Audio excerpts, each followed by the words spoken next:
ថ្ងៃនេះបានមកហូបពិសេស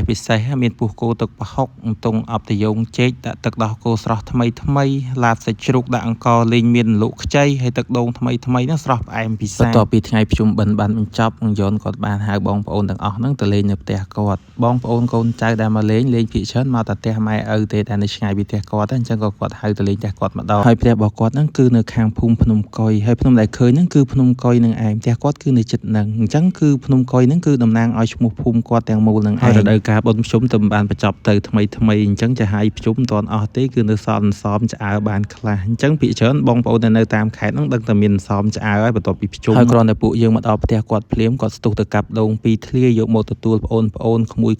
ឲ្យហូបម្នាក់មួយគ្រប់គ្នាហើយកាន់តែពិសេសគាត់ក៏មានម្ហូបពីរមុខត្រៀមទុកឲ្យរួចជាស្រេចតែដូចជាពោះគោស្ងោរឆ្អិនហើយទឹកប្រហុកក៏ហើយដែរនៅឡើយតែបន្លែប្រកបក៏ប៉ុន្តែនៅសល់មុខម្ហូបពិសេស VIP មួយមុខទៀតហ្នឹងគឺអត់ទាន់រួចរាល់ទេដោយសារតែជាមុខម្ហូបថ្មីហើយបងគាត់អត់ដែរធ្វើពីមុនមកទេគឺទង់អបតយងចេកនឹងឯងអញ្ចឹងក៏បើកទូរស័ព្ទមើលពីរបៀបគេធ្វើនិងគ្រឿងផ្សំហើយក៏រៀបចំតាមគេនឹងហើយចំណែកបងថ្លៃក៏រៀបចំបន្លែតគាត់រៀបបែបលម្អជាហាងមិនមែនថាទទួលប្អូនទេទទួលលំទេទទួលបែបភ្ញៀវពិសេសដែរហើយចំណែកបងភៀបនោះក៏បានជួយហាន់ពោះគោដែរប៉ុន្តែអានេះមើលទៅដូចជាមិនមែនពោះគោបងប្អូនប្រហែលជាខ្ញុំមើលច្រឡំមើលអត់ដាច់អញ្ចឹងខ្ញុំគិតថាពោះជ្រូកច្រើនជាងត្រូវធំប៉ុណ្ណាណីបែងចែកពោះគោពោះជ្រូកអត់ដាច់ខ្ញុំថាពោះជ្រូកហើយត្រូវអត់បងប្អូននេះបងប្អូនអើយគឺជាកម្ពុជាភ្ញៀវពិសេសរបស់យើងបងប្អូនទាំងស៊ីទាំងផឹកទាំងច្រៀងទាំងរាំអីគឺមកអេមធានាមកងាកពីហ្នឹងយើងមកមើលតំណាំនៅជុំវិញផ្ទះរបស់គាត់ម្ដងគឺខៀវស្រស់បំប្រងគ្រប់រដូវកាលតែម្ដងមិនថាខែប្រាំងខែវស្សាទេគឺតែងតែបែបហ្នឹងឯងហើយចំណែកខែហ្នឹងគឺខែវស្សាទៀតគឺកាន់តែខៀវកាន់តែល្អ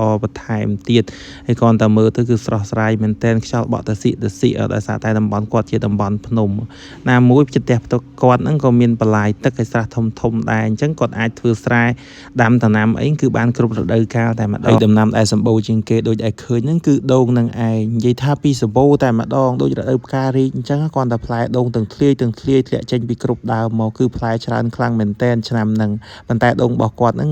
គ្រាន់តែជាពូជធម្មតាដូចជាដូងពូជតុកែដូងភ្លើងអីទេខ្ញុំអត់សូវស្គាល់ដែរប៉ុន្តែបើសិនជាមានដូងក្អូបទៀតប្រហែលមិនដឹងជាល្អយ៉ាងណាទេយ៉ាងបានភ្លក់ទឹកដូងក្អូបអញ្ចឹងធ្វើឲ្យខ្ញុំមានចម្ងល់ទៀតហើយហេតុអីក៏ដាំដូងធម្មតាមិនដាំដូងក្អូបដោយសារតែដូងក្អូបមានរសជាតិឆ្ងាញ់ណាមួយអ្នកធ្វើកាហ្វេអីហ្នឹងក៏ត្រូវការដូងក្អូបដែរណាមួយដូងក្អូបហ្នឹងក៏លក់បានថ្លៃដែរតែហេតុអ្វីក៏គាត់មិនដាំចាំមើលមិនមកសួរគាត់បន្ថែមប្រហែលជាគាត់ដាំមិនកើតឬក៏យ៉ាងណាហើយចំពោះផ្លែដូងដែលគាត់កំពុងកាប់ហ្នឹងគឺគាត់កាប់តេះមើលថាតើវាខ្ចីឬក៏ចាស់អញ្ចឹងគោលបំណងគឺដើម្បីកាប់យកទៅផ្ញើម៉ែឪឲ្យបាន2 3ធ្លាយទុកឲ្យគាត់ហូបពិសាហើយតែក្រឹងគឺជាអ្នកឡើងកាប់ផ្ទាល់នៅលើដើមនឹងឯងនិយាយថាពីដើរចេះរៀងយ៉ាងសង្ហានៅលើខ្លួនពោពេញដោយស្នាមកោសខ្យល់ឲ្យសាស្រាផឹកម្ដងកោសខ្យល់ម្ដងហើយក្រៅពីដូងក៏មានដំណាំផ្សេងទៀតជាច្រើនផងដែរដូចជាផ្លែតលឹងទឹងគឺខ្ចីស្រស់ល្អណាស់ផ្លែតាំងពីគល់រហូតដល់ចុងមកជូរផ្លែម្កាក់អីហ្នឹងគឺច្រើនខ្លាំងមែនតើអញ្ចឹងគឺល្អសម្រាប់បងប្អូននារីដែលគាត់ចូលចិត្តហ្នឹងគឺដឹងតែស្រក់ទឹកមាត់ហើយបន្ទាប់ពីបង្យន់គាត់នាំដើរមើលដំណាំផ្សេងក៏ដូចជាកាប់ដូងទុកឲ្យពុកម៉ែរួចហើយហ្នឹងក៏យើងនាំគ្នាត្រឡប់មកហូបដែលយើងបានរៀបចំទុកហ្នឹងនៅកញ្ចុះខាងក្រោយផ្ទះរបស់គាត់ហ្នឹងឯងហើយបន្ទាប់មកពួកយើងក៏មកជជែកគ្នាលេងដាក់មកកំប៉ុងពីកំប៉ុងជាពិសេសភ្លក់មុខម្ហូបថ្មីអប់អន្ទង់ក្តៅ